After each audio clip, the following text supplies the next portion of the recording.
Hello everyone, and in this video, I'm going to unbox this 1/64th scale Mercedes-Benz SL500 R129 from the Diecast team. There's a really nice illustration of the car on the backside of the box. The car is held in place in the blister with the help of a rubber band. This is not a licensed model, so it has its own imperfections. The headlights look really nice, and there's also the headlight wipers. The Mercedes logo on the grille and on the bonnet look really nice as well. The wheels look really nice, but there's too much gap between the wheels and the wheel arch, which does not look good. The tail lamps look fine, and all the logos here are decals.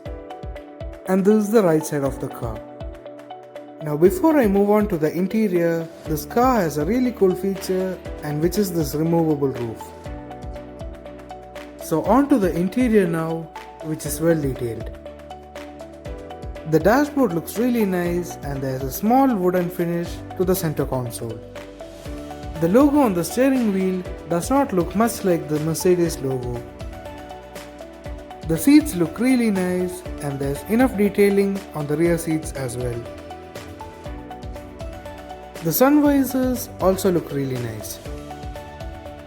Interestingly, there's silver paint on the IRVM rather than being on the outer rearview mirror like most models do. The undercarriage is really well detailed, and there's silver paint on the exhaust system. Both the front and rear wheels can roll freely. So that's all for this video. I hope you enjoyed it. Thank you for watching and see you later.